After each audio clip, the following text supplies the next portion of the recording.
Hello, everybody. Welcome back to The Block on Reality Pop. I am here with my block buddy, Michelle Nash. How are you doing today, Michelle? Oh, I'm great. How are you doing? I'm pretty good. I'm excited to talk to you about Big Brother Canada. We're talking about season 9, episode 3. And if you haven't done so already, we'll just get this out of the way from now. Please follow Realnesss on YT, YouTube. And then also, please follow Reality Pop because we are going to be your new hub for reality television.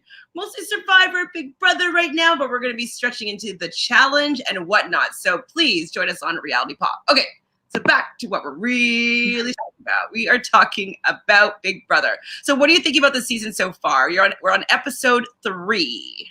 Yeah, I mean, I'm really trying hard to have the highest hopes for it, after last season and, to be honest, last few. But I'm enjoying it so far. There's definitely some bad gameplay and some good gameplay happening. There's some different dynamics. People are pairing up that I wouldn't necessarily have guessed in some instances. So yeah, I'm pretty excited to see what's going to happen. And I guess I also want to know, what do you feel about the team twist? Oh, it's so hard. I mean, it's interesting at first because it means that, like, kind of Survivor-esque, where you have to be working as a team but also make connections across. So it kind of changes the strategy a little bit, which I do like. But it makes it really hard when it comes to, as we see this episode, like nominations, because there's so few options for you to nominate. So if your team loses, it's really dicey for anyone, really. And what I find too about this team twist is it's okay. It's interesting, or we'll say for the beginning, because it makes half the house play the game right away. But just that, it makes half the house play the game right away, and the other half just gets to like lounge around and have a good time and not be worried and not be setting up their game, not strategizing with the head of household and putting them in a better position because they don't need to. They're safe. And also, I think it perpetuates the potential, clobbering of Team Defender. Like, even after the teams dissipate, it's really easy for them to still stay as a unit. And so both of you and I both know that it's not fun to watch one side versus the other side an entire season. So the fact that they started it off this way is kind of frustrating, because it's like, people might not break up their teams now. Like, when it's done, people might say like, "Oh, let's stay to Team Destiny till the end," which would be a strategy. I mean, I agree with you, but if people are going to take any, like, I think about how that's happened in Survivor, for example, and sometimes the group stays and other times it doesn't. I do hope that the people on Team Destiny are thinking beyond that.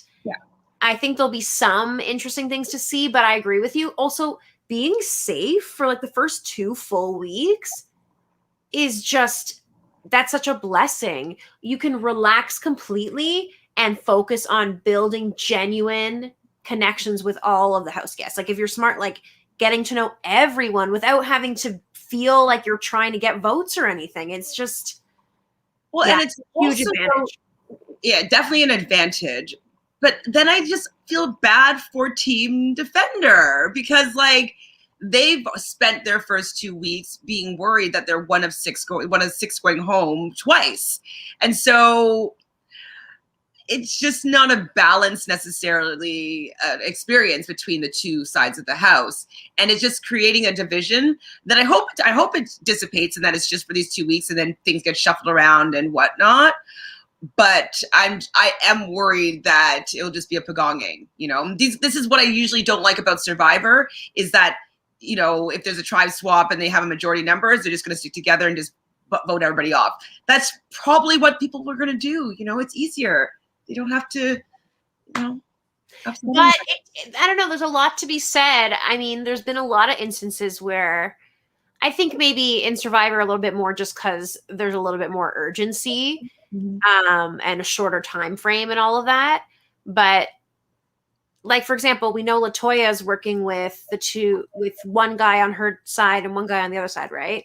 So what's best for her and the one guy on her team with the other guy, like he's got to work with them. So if they merge or it goes away, they're going to have to like vote out one of Destiny, because otherwise that's a huge disadvantage for Latoya, because as it dwindles.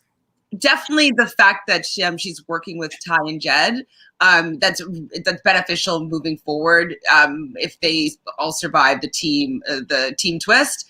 But I guess, and I just don't know if everybody else has all these other kind of parachutes or like outs when it happens, and the people that don't have any safety in anybody from the defender side on Destiny, they might be like, hey, let's stay together. Let's keep Team Destiny together. Like they might want to enforce that if they don't really have that many other side alliances. But I'm still interested in seeing what's going on. Absolutely. I just wanted to see regular Big Brother, because we haven't seen regular Big Brother in a while. And I didn't love Big BB22 or All Stars. Wasn't my favorite. And it was two teams basically that were just one team was picking off the other team.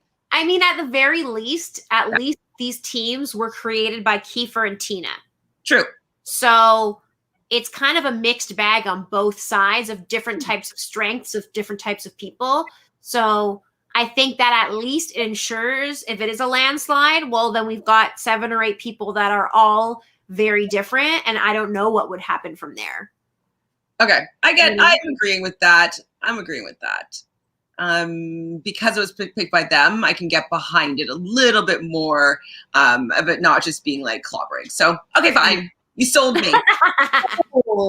Okay, so Latoya had the first confession of the episode, and she's talking about Julie and how she didn't want Julie to be there because she had potentially had a big mouth and was spreading kind of rumors, maybe some true, maybe some false, but just a lot of gossiping that Latoya felt was dangerous to her game. What do you think about the reasonings why Julie was evicted and that she was? I'll be honest. I was a little surprised. I really thought Josh was going. But I mean, she really, spoke way too quickly of saying everything other people were telling her. Like it seemed I hadn't been watching feeds at that point. It seemed as though like Josh tells her something. He's actually trying to confide in her. She immediately tells everyone else. It just kept going and going and going, and it unraveled. And I think that like, I get where Latoya's coming from in terms of Julie could be a huge problem for Latoya's game. Yeah. I think Julie could have been good for other people's games. I was surprised that like Brayden and Austin had jumped ship and all of that. They obviously didn't want to stand out at that point. I get it. But like, I don't know. It kind of sucks. I actually had really high hopes for her, but it is what it is, I suppose. I get why she was voted out. I just, I wish I'd maybe gone a different way. Hi, Dolores. How are you? So Dolores says only because Tina voted the bully tactic Kiefer wanted, guys versus girls. Vetoed, right. Oh, sorry. What did I say? Voted. Veto, but voted came out of my mouth. And that's actually interesting because I think Kiefer wanted it because he knew that he'd have a lot of strong guys. And so if there was any sort of strength thing, like they would probably win. But it didn't seem like Big Brother was even allowing that to be a thing. So I wonder if he just said it and it was just a soundbite that happened. But like, because they were alternating men and women when they were picking their teams back and forth. So they must have been told they had to. Yeah. And I think that that's also the most fair here. So I don't know if they were told before or after and Kiefer was just kind of joking around just for the camera, but like, Ooh, Natalie has a good question. Okay, I'm going to get to that question a little bit later, Natalie. Thanks for joining us, though, on The Block. Boom, boom, boom. So, yeah, I was really surprised that Austin voted for it with Team Destiny because we saw that she had a friendship with the dolls with Brayden and Julie. but it's also the first week, you know, like you kind of want to hide within the big numbers if like that's the house vote. Like you don't necessarily want to put your neck out there for Julie right now, just because it's kind of like, do I want to go down with that sinking ship at the first week? So I understand why she flipped, and I feel bad because I did want to see how if they could go far together, because a team of 3 is a really powerful number, and having that like move through the game could be quite strong. And so, yeah, I think she should have maybe fought for it more, but like I don't think she should have voted for Julie to stay. Yeah. And then we see a little bit what we missed when we didn't have the feed. So we see Julie's throwing Josh under the bus. And it was pretty uncomfortable because, like, Josh, he didn't really, from what I saw, do anything to warrant her flipping on him like that. Like, other than being like, let's queers unite, you know, him telling her things about. That's the thing is, like, what he said was true. Like, oh, I've heard your name. He said it in a weird, uncomfortable way because has a little bit of social, you know, anxiety perhaps. But he's telling her, oh no, like your name's been brought up. He didn't bring it up. He tells her who did it. She confronts the person, Latoya. Latoya's reaction makes it very clear that yes, she was obviously talking about you. And then she still flips it back on Josh because she sees that everyone else, the only other person that they were considering getting out is Josh. So I think she was just like jumping hard on that bandwagon, I guess. But yes, was that clip that was pre the votes, right? I'm assuming so. It must have been before the votes. I guess it was just like her last ditch effort. Mm-hmm. I didn't think that was a good look, you know, just because from what we saw of Josh so far, it seemed like he wanted to work with Julie. So the fact that he looked right away on him, it kind of made Latoya's stance a little bit more clear. You know what I mean? You're kind of like, yeah, maybe she's not the best person to have in this game because she talks a lot and she could flip on you just as easily. So no bueno. Exactly. So what do you think of the head of household competition? So it's called Arch Rivals. I mean, I like the name. They had a bow and arrow and that they had to hold steady, and on the sound of a horn, they had to put a ball on this kind of, I don't know, this thing. Yeah, I loved it. Just because I love an endurance comp like that like it's not really an equalizer because you obviously have to have the arm strength, but like I find I can do those types of competitions like decently well, even though I'm like not very strong. And it's a lot about focus and like making sure you don't get distracted. And I find that like a lot of these people getting out, they let themselves look around and get distracted. And like, you need to be staring at it and be like zen with the thing, you know? Have you done a comp like this in one of the orgs that we played? Or not as hard as that, but like, you know, when you put like the wine glass like on top of the arm and you hold it, or when we had to do like groups of 3 and like we're holding like a thing between us and your arms burn. Well, at least for me, because like I don't really work out, but if you have that zen like concentration, you stay calm, like you can often hold a lot longer than you think you can. For sure. No, and going through the pain and then coming out on the other side is also really good. Like not trying to stretch it out too early, just like going for it and feeling the burn. Exactly. Yeah, I definitely did. My team, no, your team won that one, did it? Did mine? No, that wasn't mine because it was Rich and I don't remember actually. Oh, I mean, no, that one was just like whoever dropped first or something was automatic. I don't remember what it was, but I don't think I won, but I know that I didn't lose. Like, I know that I held on as long as possible to not lose because I was so afraid of like everyone being mad that I lost. It's so funny. I can just picture you being when you're talking about that zen and that focus. Like I can totally picture you doing that. So this would be your comp to win, Michelle. Oh God. I mean, one of maybe 2 types of games, but yes. So but they win safety for the team again, obviously, whichever team the winner of this HOH comp is. So Kiefer drops first. I was like, ooh, it's too kind of quick.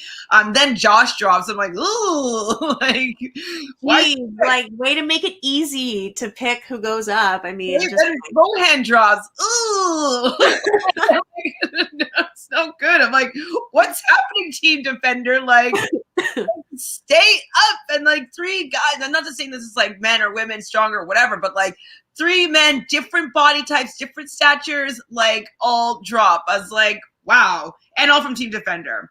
Finally, someone from Destiny drops. I don't know who the first person was.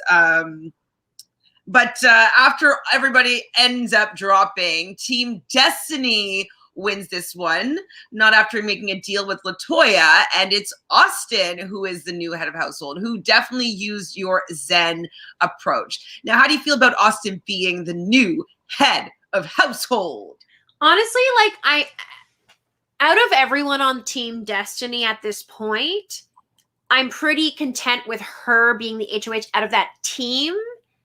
Because I think she's pretty level-headed from what I've seen so far. It's very early, but I have a decent, like, she's surprising me already based on what my first impression of her was in her video. I'm already kind of like, maybe she's, you know, I think she could be pretty smart with things. And so I'm okay with it, but I kind of was hoping Defenders would win just because then it would be a little bit more balanced. And I would have liked to see the other team scramble and not feel safe, because that really changes how you play when you don't feel safe.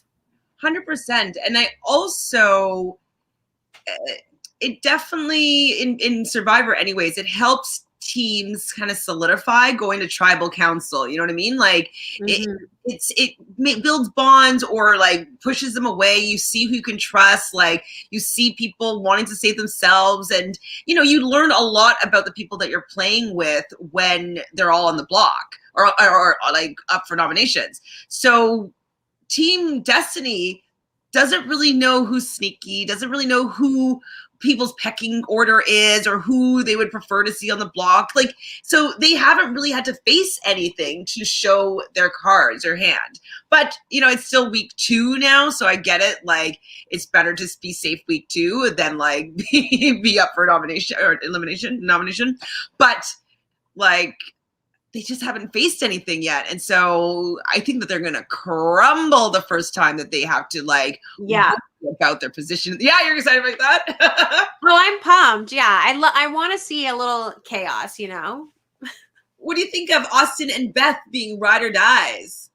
I mean, I think that it's smart for Austin to have a final 2 with a woman who seems like she's pretty good socially so far.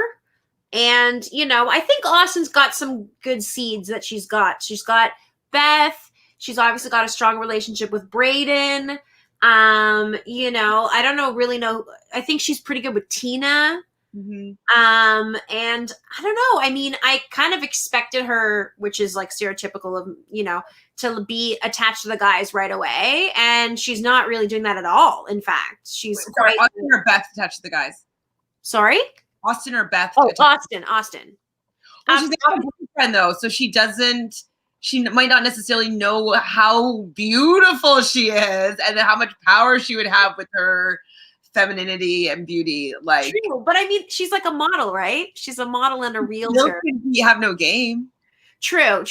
That's fair. And I think I like that about her, that like, even though she is like this gorgeous model looking person, that she seems to be like sussing people out and working with people who she gets along with that makes sense, that are like people who I think seem more loyal. Like, I like a lot of the guys that are in the season, but some of them I would just be like, I don't know that I can trust you 100%, you know? Like who? Like Kyle. I don't know anything about him because he's on Team Destiny. I don't get to know him. Yeah, like I think my impression might be if I was in the game, like the way he's coming across right now. It's and all the guys always hanging out, you know what I mean? It's kind of like, okay, well, are they going to have each other's back? Like, so many seasons have happened. I think it'd be more about that. It's the fact that like when you see 3 or 4 guys always hanging out, it's kind of inevitable in that way that something is going to be. Yeah, something's going to be going on between them. So Kiefer, though, is feeling defeated with Austin winning. He was kind of cheering for other people to win other than her. I mean, she has to realize that he's going to be cheering for LaToya here. Like, he's going to want someone on Team Defender to win this because that means that he's safe. But it's not necessarily a good look, especially if you don't have a good relationship with Austin. Like, you've never talked game with her? How have you not even had a conversation with at least every person? You've been there over 6 days now. You should have at least by now tried to, in my opinion, converse with everybody. Yes. You can't leave any stone unturned. No, and like you don't have anything to do in that house other than get to know people and strategize. Like, exactly. You have a phone. You can't watch Crave or Netflix or whatever. You can't, like, you know. There's nothing. Just talk, you know. So talk. So Kiefer's even lying down, and Josh goes over to kind of make him feel a little bit better. And Kiefer just like kind of like brushes. What did he say? He's like, I need some time alone, Josh. I just need to be alone right now, Josh. I actually laughed because they showed it in the preview and then they showed it again. And I laughed both times because it was just such a like. I don't know. I just thought it was funny, like the way Keith just dismissed him. So like, I need to be alone. Kind of smiled to the camera. Yeah, so he was like proud of the fact that he was so mean to Josh, which I didn't really understand. I think he's under the impression that because a lot of the house guests, from what I've been reading on the feeds and whatever, don't seem to like Josh, that he's kind of an outcast. I think that it's sort of like, you know, if I acknowledge that this person's like annoying or doing something to me, then it's like, it's best case scenario for me. Like, people already don't like him. But what he doesn't realize is like the perception of viewers is usually like quite different than what the house guests feel.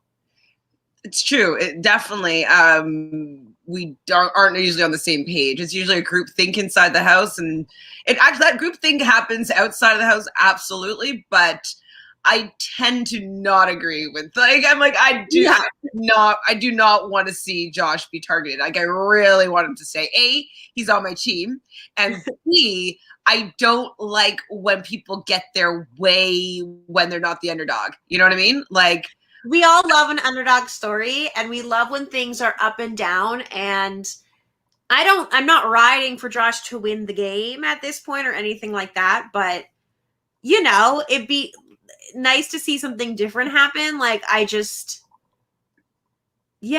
so I agree with you.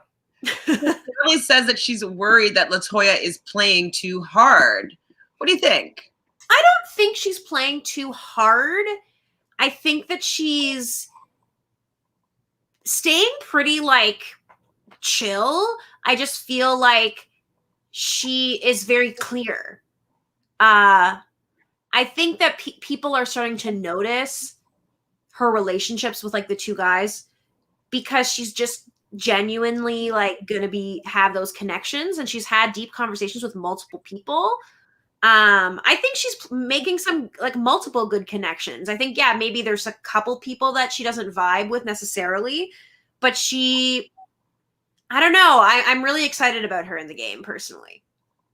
Me too, for sure. Dolores says, I'm still team LaToya, but I agree, Natalie. Second comp, she showed her strength.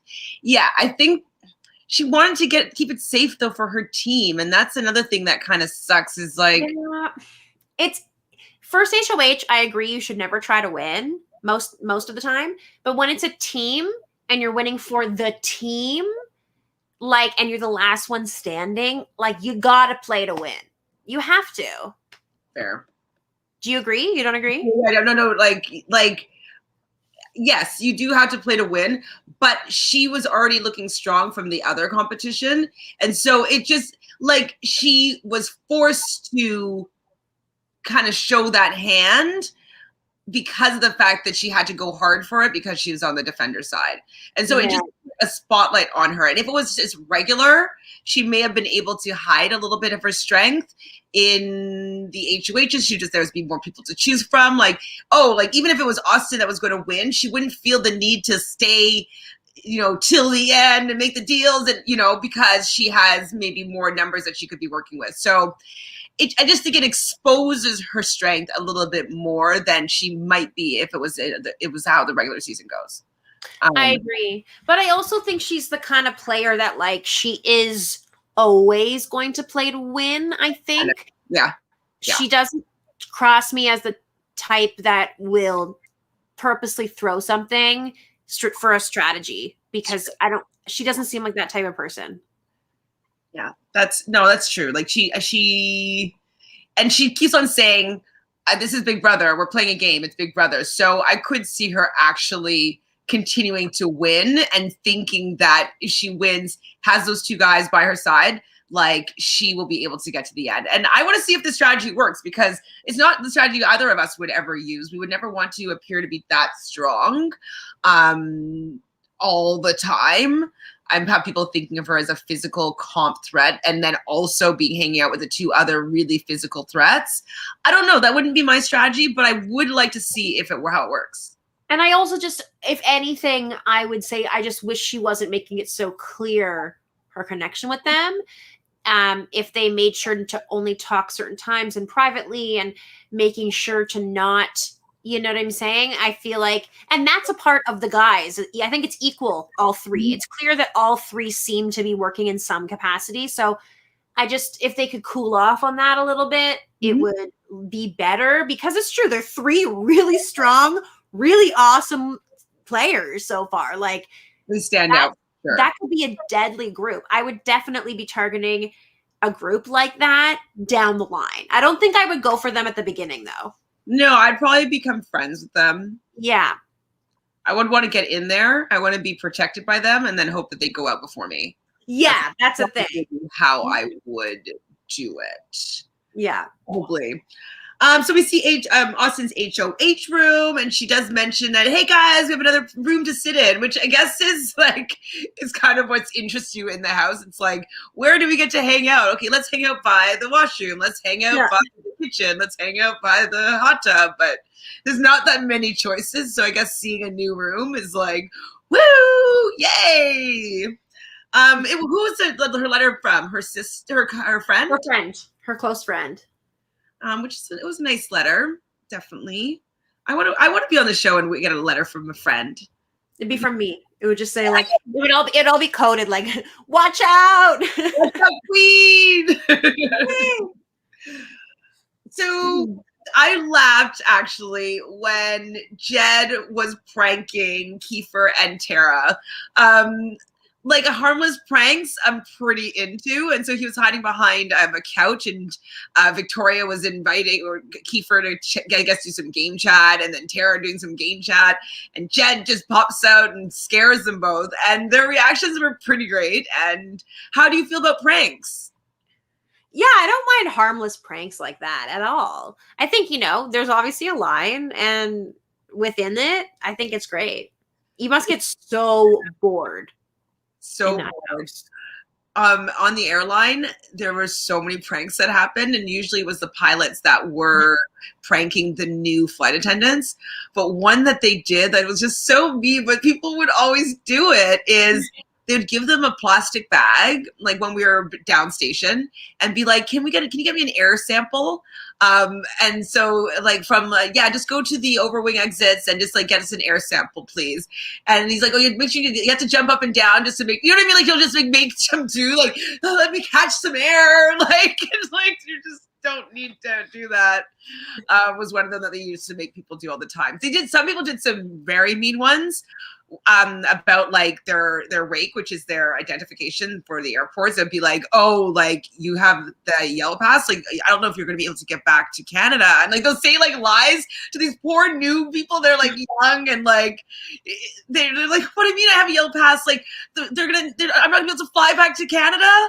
And they're like, oh yeah, you're going to have to stay here in Cuba. They don't accept yellow passes. How are you Okay, I would freak out at that personally. Oh, But bad. Like some of them are funny, but those ones are mean. Some of them were actually pretty funny. Yeah. Rohan and Kyle are coming out as a little bit of a duo or a friend duo. I do think from what I've seen on the feeds, the people are seeing them as a duo. How do you feel about their partnership, their alliance, whatever you want to call it? I mean, I don't mind it. I think like I don't know how much damage they're going to be able to do on their own. They're both on different teams, right? Yes. Yeah. And I mean, I don't mind either of them, but as we can see, like for some reason, Rohan is just always as an option to get nominated. Like I don't know where this. I'm a little confused personally as to where this is coming from. But Somebody else though, right? Because like look, Troy made the deal with, and Brayden is her best friend. So and there's only 5. I thought there was who else is there? and Jed. And Jed and not an option. I mean, an option, but like I don't think she's putting up Jed this week. No, but why wouldn't she put up Jed though? Because he's strong.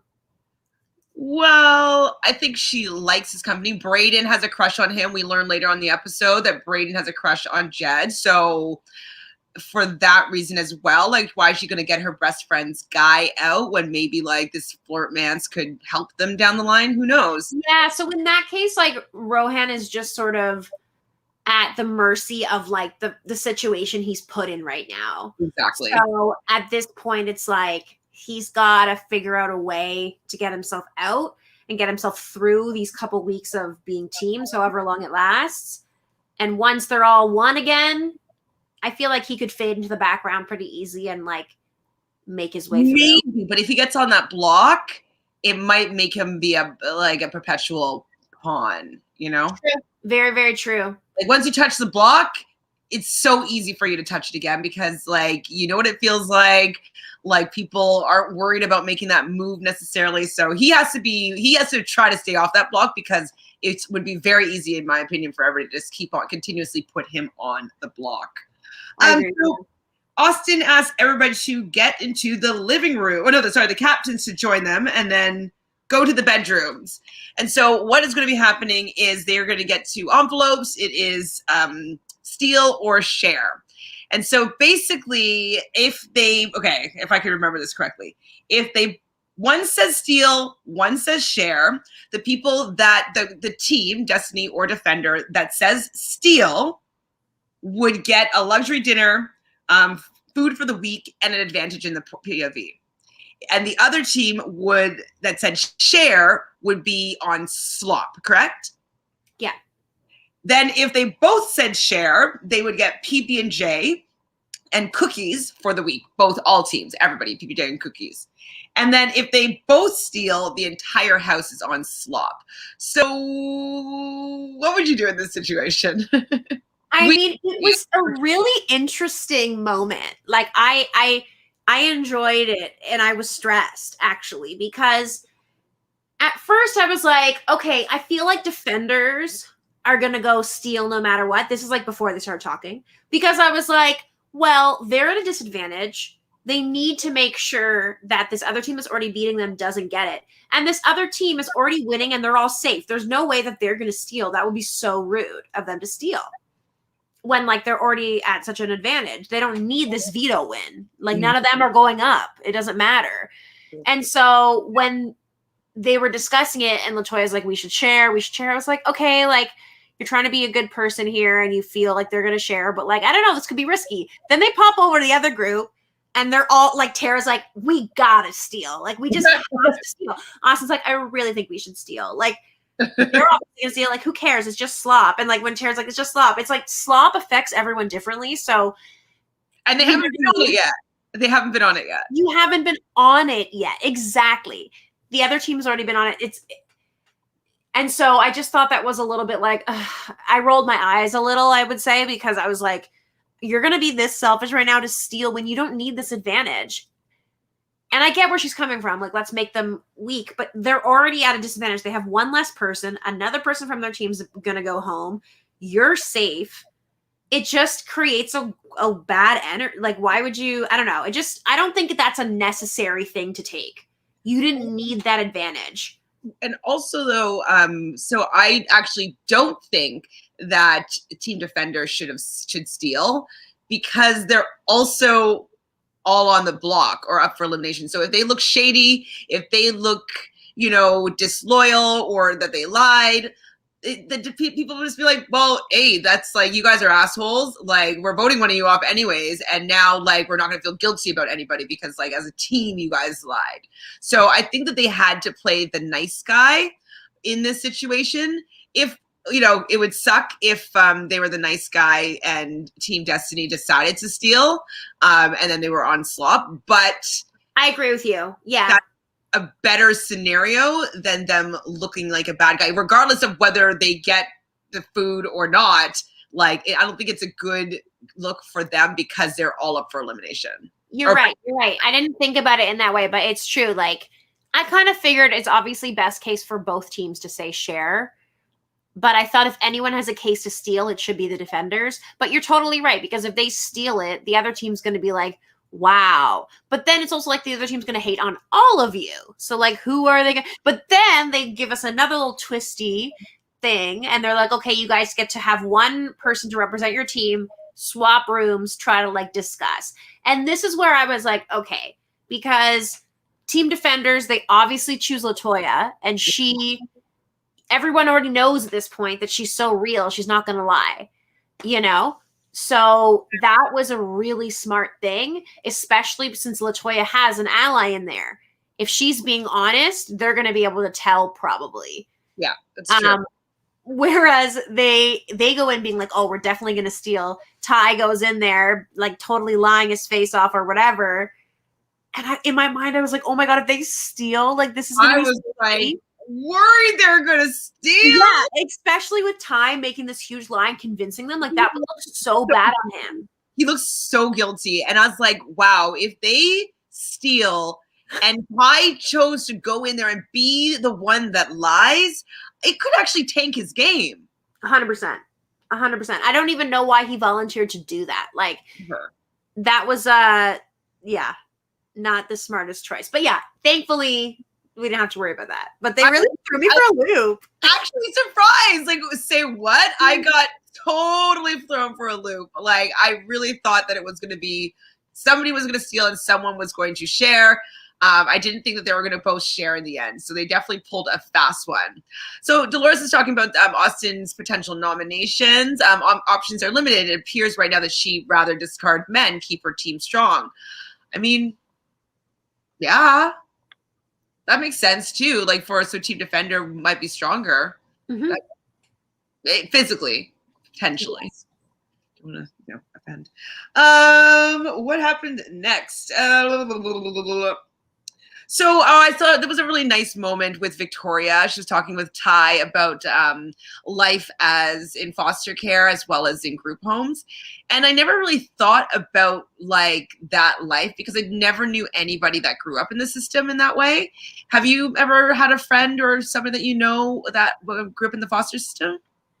Not that in my knowledge, no. It was really, it definitely, I felt it emotionally when she was speaking about it because she did come in with such a big personality and like we got to see a bit of her story at the start, but and we know she is a youth worker as well now and like it has giving back to the same community. It is pretty amazing. And I mean, she obviously has determination. She obviously has strength. She's won a challenge already that was like pretty difficult to win.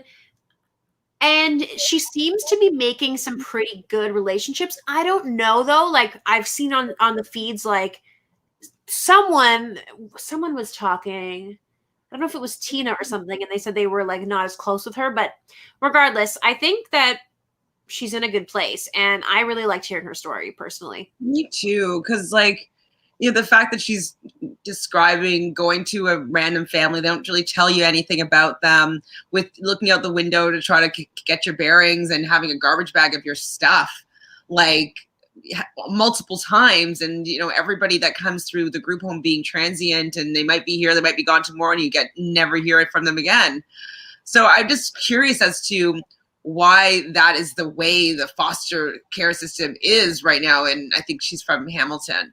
Like, is that how it is everywhere? Like, why isn't there more care with, okay, regardless of whether they have a family to grow up in? Okay, that's obviously what the main objective is for group homes and then eventually foster care. But like, they have to know that these are foundational years of human beings. Like, they have to learn somehow love and how to be loved and not feel like they are, not worthy of even being told that they are going to a new house. Like, I just feel that it's such, it's really dropping the ball on how they're taking care of these young human beings that are going to grow up in the world and have a really different experience. So. Yeah, I agree with you. And it did also kind of reinforce what I initially had thought from her intro video, which is that, she is super cut out to play a game like Big Brother and not let it affect her mentally afterwards as much as other people, because she's been through so much. It's not, when someone gets evicted, she'll be able to get her head back in the game quickly, because like, unfortunately, she's been part of that type of experience many times, it seems. And like, I feel like she is really I feel like she could do really, really well. Yeah, I think that she understands how she can use her being in a foster care system to her strength. I think that she gets where her position is, and she gets how she can use what she's experienced as a positive in this game. So I do wish that she does well. So Dora says she has a good friend who is a single foster parent. She even adopted 2 kids. Wow, like that's like a really great thing. I wouldn't even know where to start there, but like, it's every child needs family and love. And so I'm really happy that a lot of people take it upon themselves to provide homes for children. So sweet and so sad at the same time.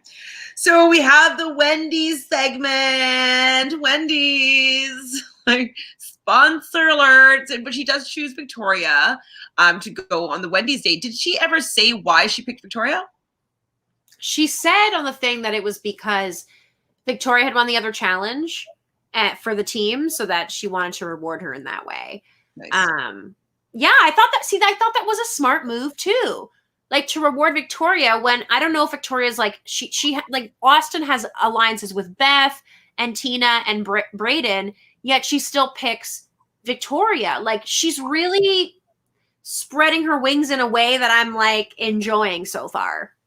Yes. I thought it was a good pick to build a little bit more of a relationship with someone that you may not be as close to, that maybe you want to get closer to. Definitely a good move, not to just choose Brayden. Like, it was good to, as you said, branch out and spread her little potential alliance wings. She says that her foster mom loved Wendy's and she loved the baked potato. So what did you love at Wendy's? Or have you ever eaten at Wendy's, or do you hate I love Wendy's, first of all. Probably like my favorite kind of fast food place. I always get the crispy chicken combo, and I also get a Frosty, so that I can obviously dip my fries in the Frosty. And I just love that spicy chicken. Like, it's so good. Sometimes I'll also get a junior bacon cheeseburger if I'm feeling like I need to go all the way. I haven't had Wendy's in, I don't remember how long. Since at least 10 years, I'd say, because I haven't eaten meat in 10 years, and I don't think I've had Wendy's since I haven't eaten meat, Maybe I've had the fries. Maybe. Their fries are good, in my opinion, while they're hot, Yeah, they have to be hot because they're a little bit thicker. So like, once they get cold, they're too like potato-y, but in a bad way. Yeah. But I remember back in the day, they used to have a salad buffet bar or something like that.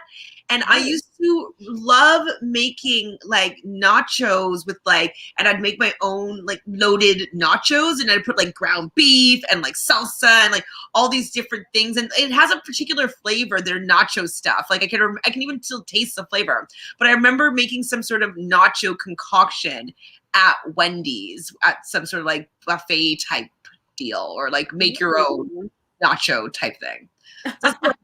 I was never really a frosty person, even though I like the flavor and I like the consistency, but I wasn't one of those people that always got a frosty. Oh, like I'm not going to Wendy's if I'm not ordering a frosty. Sometimes I will also get a lemonade. They have like a frozen lemonade. Okay, this is And new. they have a pink lemonade. At least cake. So when I used to live on River Street, there's a Wendy's like at just a little bit past Dundas and River area or whatever.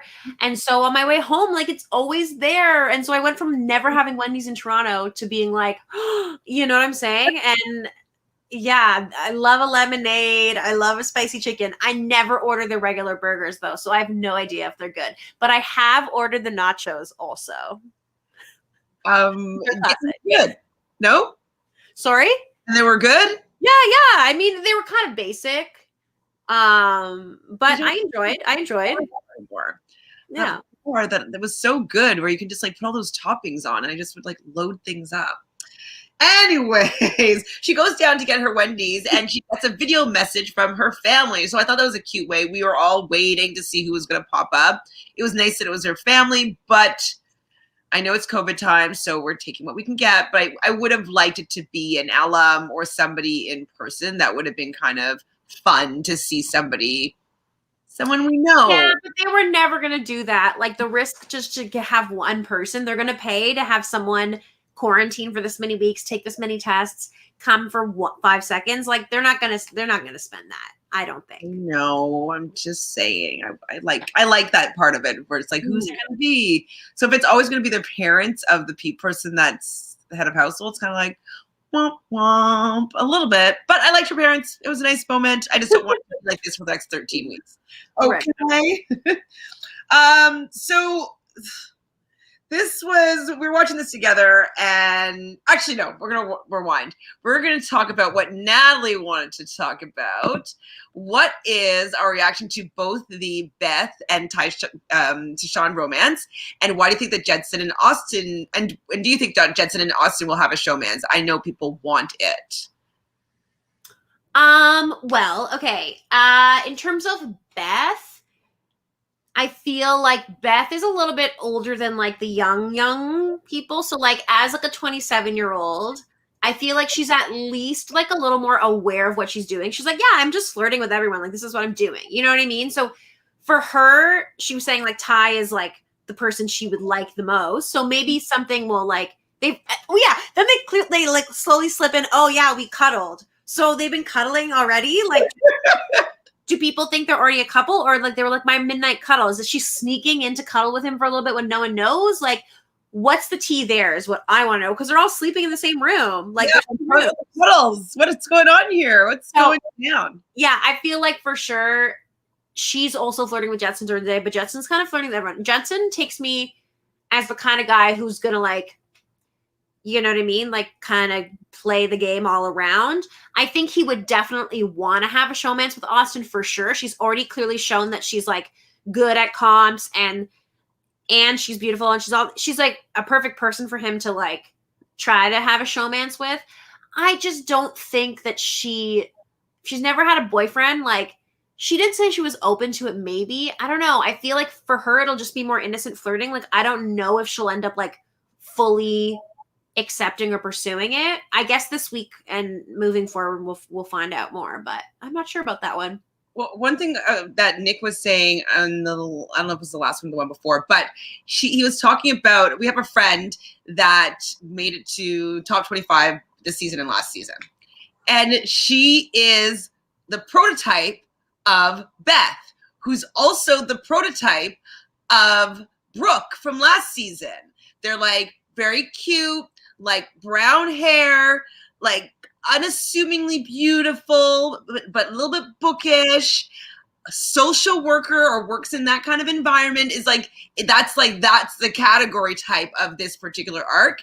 And then remember Sheldon from last season is, in my opinion and in Nick's opinion, kind of like Tashawn, like with like having that charm and being of some sort, and look at that, Beth and Tashawn have a little thing happening, and Brooke and Sheldon had a little thing going. It's just very interesting that who we're looking at as these prototypes are also still connecting in the Big Brother house, you know? Yeah. So my friend, if she was in the house, if she would have ended up having a little flirt mans with Tashawn.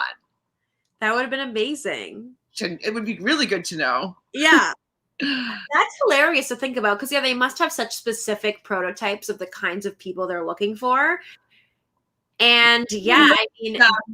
look at how what's his name?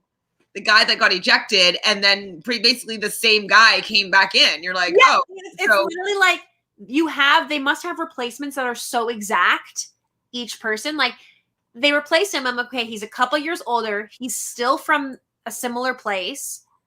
He's a sports guy.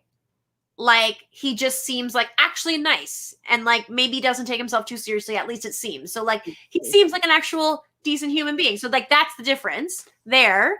But I agree with you. I was like, I feel like I'm looking at the same person. Like, changed the cast? Oh, I didn't know. I would love to see the B team, like the other side of the top 25, the 9 people that didn't get into the house. I would love to see that. So next up, though, was awkward moments with Kiefer. So wait, was that before or after? No, Josh was first. Josh, though, why can't Josh make a proper deal? What he was doing in that moment, he's talking to Austin, and he was saying, you need to look at Rohan, look at Kiefer, and like pointing it at somebody. And I get it, like there's only a few people to choose from, so like it shouldn't be too poorly received. Cool. But why is he forgetting to make a deal of some sort with Austin? Say, Austin, like, I want to work with you moving forward. Let's make these nominations together. I will never put you up on the block. Like, do something with her instead of just pointing out reasons to put other people up on the block. It just looks like you are being shady and trying to save your own butt when you haven't made it a good offer for her. Make an offer. Exactly. You got to come with the offer, and you can come to someone in power with offers without giving away your whatever opinions on your fellow teammates. Like, that is only going to bite you in the ass, because now someone who you're not aligned with, who you're just freely giving this information to, who's in power, has this information of how you feel about everyone else. So that's an easy person for her to put up. Okay, I'm going to put up this person who's already talked shit about all the other people on his team. Yeah. All I have to do then is go to the other people on his team and be like, by the way, he's saying this shit. Then he's done for sure. And then she has someone out who would be pissed at her and would try to retaliate. So like, it's like easy. Like, how could you not go with that plan after how he did that? Like, it was just so bad. Yeah. It was really bad. I was like, I want Josh to do well, but he's not good at. No, I really wish. He's not. The reason why I picked him in my draft is that I was hoping that, that was just a character that he was playing, this like lone wolf thing. And like, I just thought that was how he got himself cast. And then like the real version of himself was going to show up in the house. And I'm wrong. Now, if he stays this week, spoiler alert, he does get nominated. If he stays, he could be able to fall into the background, right? He could, but he could also be the perpetual pawn. So it's really hard to actually say what's going to happen. Depends on who wins the next HOH. Yeah. But I think if defenders win, say he does make it through, which I don't know if that's going to happen, but if he does, and someone from his side, LaToya or whoever, wins HOH, then he could definitely fade, because that's a full week where he's safe and he can maybe make things worse, but hopefully make things better for himself. Well, I think the reason why he's not really fitting in is because he's been the target. So Yeah. what ends up happening when sometimes when people are the target is that everybody just stops talking to them and like they're the plague. And so we saw that last week where he was just clearing rooms left, right. Like nobody really wants to hang out and talk to him because he has the stink of the block. The stink of the block. And so I think that he hasn't really removed that stink yet. He should have really used the time to make friends with Austin. Make friends with Brayden. Like, I mean, I know that all gay men don't need to be friends and hang out, but they could probably find some commonalities, I would think. Like, I mean, they don't often cast more than one person who isn't straight often. You know, like it's a big deal for Big Brother to even have this much variety. And I feel like, yeah, it would be nice for them to connect. I mean, I agree with like, they don't really have personalities that seem to meld very well together, but I think it would have been interesting for them to like let their walls down a little bit and have some conversation. I think that it would let us, the audience, in a little bit more into them and feel more for them, because you want people to ride for your story, right? Like even with Victoria's story and with Julie's story, it's like, you know, you have these important stories to tell and, you know, we want to hear them. Exactly. Kiefer, though, decides to come in and have another awkward conversation with Austin. And him as well. Like, he hasn't talked any game with her. And then he expects her to like just all of a sudden like, take his advice. Like, oh yeah, I should do Josh and Rohan, giving all these valid reasons. But like, we're not friends here yet. And he's like, I just really don't want to be put on the block. It's like, buddy, you've had a whole week and now you're upset that you don't want to be put on the block. But like, you, again, haven't fully made her like real deals. Like you're just saying, you opened with, I know we haven't talked game. Or that's not something you should be doing. You should at least have had mild conversations with every person at some point to be like, oh, how are you feeling about the game? Like, I know you don't want to play too hard, but like, try to like find something. But I understand it might be difficult for him. Like, he probably doesn't like interact with a lot of people like Austin. I don't know. So Dolores says he's supposed to be a radio personality, but he can't talk, which is true. But I think it's because he's not used to talking or to somebody like Austin on the radio as well. Like he might have somebody in his online on air with him at the same time, but it's maybe his co-host. And if he has guests, it's a different kind of interaction with them than talking to somebody that's 15 years younger than you that you would never probably meet in real life. So I can understand why he may have not found a commonality with Austin. And Austin wasn't giving him or Josh any facial expressions that showed that she was into what they're saying. No, like she wasn't feeling it. From just watching her face, it looked to me like she was putting up Josh and Kiefer. Like, for sure. I feel like it was quite obvious. I mean, if anything, I think it would be worth it for her to have at least like tried to make it seem as if she was considering. I mean, she said the words. She did say the words like, you know, I have a lot to consider, whatever. She wasn't rude by any stretch, but I don't know. I just felt like she did make it pretty clear as a viewer, at least. Maybe to them it didn't seem that way, but I mean, they didn't really help their situation. It's kind of like, you know, what was she supposed to do? They didn't really provide. If someone gave me that as an offer, it's like, okay, like, you know, it. Yeah. So Dolores says he made a mention about a twist of bringing Julie and Josh back, only Josh was in the room. Kiefer is getting a little bit big-headed. That's a blunder. That's a blunder. I don't know if this was before or after the nominations, but regardless, that's a blunder. You never want to be talking about somebody as if they weren't there, especially,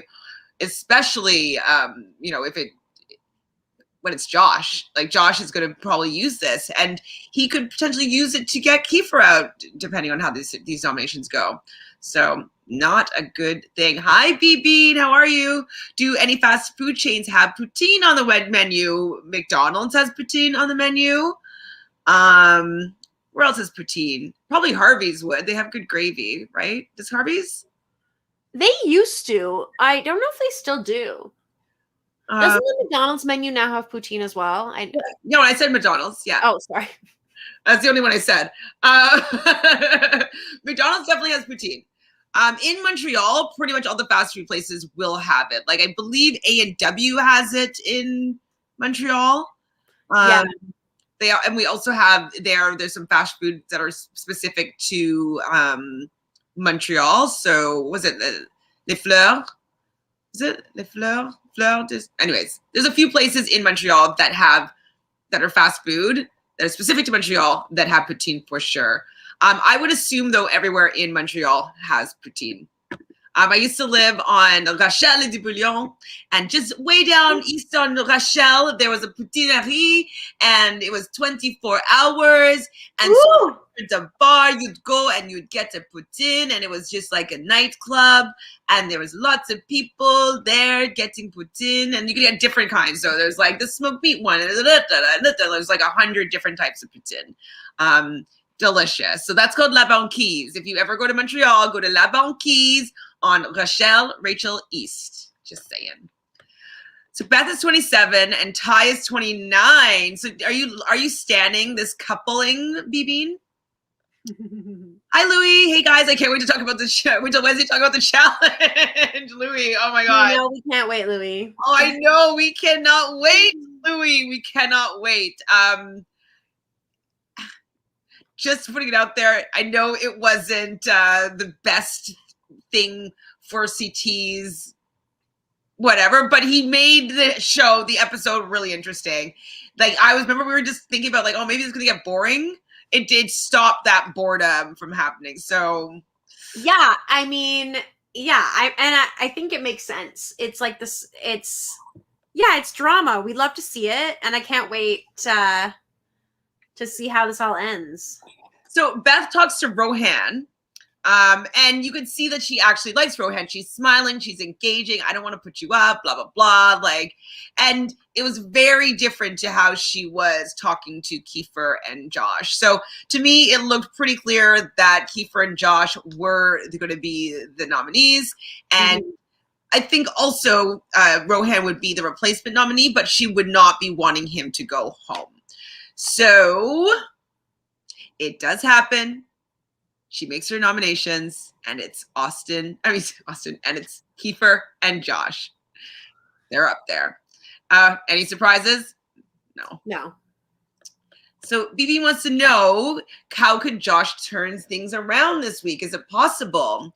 Well, okay, so we're going to talk a little bit about maybe the feed. So if you're not interested in any potential spoiler talk or things that are happening that has not aired on the episode, it would be your time now to pop off, because we are going to be talking a little bit more now about things that haven't been shown yet necessarily. So I believe that it is possible for Josh to turn things around, because I believe we know the veto winner being Kiefer. Am I correct? Okay. So with Kiefer winning the veto, most likely it's going to be Rohan on the block. So I think he has less of a shot of staying. Beforehand, before the veto happened, he could have maybe stayed because Austin actually would prefer Josh to stay over Kiefer. But Kiefer is in the Sunsetters Alliance, and the Sunsetters are going to support Kiefer. Now that Kiefer's off, I'm not sure the loyalty of the Sunsetters with Rohan. Okay, wait. Who are the Sunsetters? Tina, Beth, Tishawn, Jed, LaToya, Kiefer. Wait, what? When did that happen? Last week. It started last week. Like within the last week of feeds. Okay. The 6 of them. Yeah. So with Kiefer? Yes, Kiefer's in there. So Beth, Tina, Kiefer, LaToya, Jed, Tishawn. That's 6? That was 6, yeah. But then Beth has a final 2 with Austin, so why wouldn't Beth warn Austin about that alliance? Well, you're not going to tell everybody all your secrets, or they didn't show us them talking about it. But they must not have, because wouldn't she avoid putting up Well, I guess no, that would create mistrust. I mean, who knows how the alliance even started? If it was a situation where they were in the space and then it was like, hey, no, it's a real thing. Because like Latoya was saying to Kiefer, like, don't worry, you have the votes. You just have to stay calm. Like, don't say too much. And like, she's been coaching him on the block. You have the numbers. You have the numbers. You have the numbers. The 6 of us are going to vote together. We have the numbers. So that's what Latoya was saying. But Latoya's also worried about Beth because it looks like Beth has another alliance, which she does. And so Latoya actually wants to swap out Tara, or swap out Beth for Tara and have Tara be part of the Sunsetters. But that's, I don't think, going to happen right now. But they are working together. And so Latoya and Tina, I believe, want Josh out. So if they want Josh out, chances are that's how it's going to go down this week. I don't know who would be fighting that hard for Josh to stay. I don't know who he can pull numbers from. Well, okay, sorry, I haven't been up on the feeds till now, but who is Beth? So Beth's in that Sunsetters Alliance or whatever. She's also with Austin. Is it just Austin? Is that her other alliance? Or is it like her, Austin, Brayden, or her, Austin? I thought it was her, Austin, and Tina. Her, Austin, Jed, and Tashawn. I believe that's a foursome. So Jed and Tashawn are also in an alliance with them without Latoya, and Latoya's worried about Beth, but not worried about the two. About like all of that. Like she, I think she's worried that Beth is going to be able to like pull in her 2 guys. You know what I mean? Yeah. So that's a foursome. They want to bring in Brayden, that one, as well as bring in, kind of loosely on the periphery, Kyle and Rohan. So maybe then Rohan is going to stay for sure with that being a formulated a kind of alliance as well. Okay. So I don't know who Josh could get numbers from. So is there this is more than I thought. So is there anyone who isn't in any alliance right now? I don't think Brayden is in anything specific. Just besides Austin. Correct. Who else is who's else in here? Josh, obviously, and not. Josh. Tara's not in an alliance, really. So no one's wanting to talk to her, or like? I haven't seen what's been going on with her, but she's been feeling like an outcast. They haven't showed this yet. I don't know if they'll show it on the episode, but they're doing a little rap that the whole group had made up. And so like each person was saying a little line, blah, blah, blah, blah, blah. And so Brayden, I guess, made fun of her or something, or she overheard him making fun of her after the fact about like her line or how she said her line or something like that. And so she got upset about it, talking to Latoya about like not fitting in and feeling like the outcast and stuff like that. So she's not necessarily fitting in with everybody. And that's probably one of the reasons why Latoya wants to bring her in instead of Beth, just because she has a lot of one-on-ones with Tara. And she'll be more trustworthy because we've already seen that Beth, I'm sure Latoya is hip to the fact that Beth is flirting with both these guys. And that could kind of bite her in the ass a little bit because she's having these cuddle sessions with Ty in the evening. She's flirting with Jed during the day. I mean, it could like not be good if the guys end up talking about this, but at the same time, I feel like Latoya should be a little concerned that like they're going to end up going with them. But I don't think they're going to go against Latoya anytime soon anyway, because they did make that alliance with her. Like it seemed pretty quickly. I think that's alliance it's going to be something that stays true. And I think that she's probably has her eye on what's going on out there, but also doesn't want to push them away or alienate them because they do have somewhere else where they can fall. So I think that she's just like letting them make it look like they're not solid for Latoya, but I think that they actually would be solid with Latoya. And the truth is also like they're building these other connections with like Beth and whoever. She's building connections with Tara. She's building connections with Tina. She's building connections with different types of people, with Kiefer to a certain degree, I guess, you know? So I feel like she's going to have people on her side. Exactly. When she needs it. She's a reliable person. She's shown it. She's spoken to it already. So I think that like it'll be really hard to get her out until close to the end when it's like, okay, she's such a threat. You know what I'm saying? But right now, I think she's like in a really good spot. I do think she's in a good spot. I do think people are kind of scared to go against her. Like, she does have a very powerful presence, and she speaks facts. She's rational. She's loyal. And that's also quite intimidating. And I don't think that people would want to go up against that right now. I think they want to work with that right now. And so I do think that Latoya can go really far because her presence is just allowing people to work with her in a way that she wants it to happen. Like, I feel like she's in control of this game right now. I think she's the most in control, I would say. I agree. That's all I can think about for the feeds. You guys in the chat have any feed gossip that you want to share with us before we sign off? As usual, I'll just put my little banner up here. Please subscribe to Reality Pop. It's your new hub for all things reality, and that would be covered on the block. So this is the block, and you are on the block with me, Michelle. Woo! I mean, I don't love to hear that.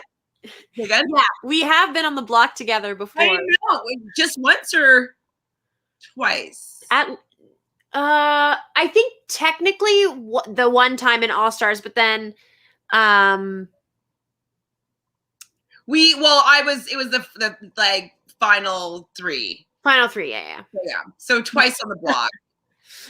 I succeeded once. You succeeded the other time. See, I love balance. Exactly. You're not even a Libra and you love balance. So join us then on Wednesday after the episode. We will be talking about more of Big Brother Canada here on Reality Pop on the block. Do you have anything going on right now, Michelle, that you want to share with the people? Not really. I'm just back to work, hoping to not catch COVID, since it seems like cases are kind of going back up a little bit. But yeah, so I'm just trying to get through the workday, face shield, quadruple masks, living my truth, you know, the usual.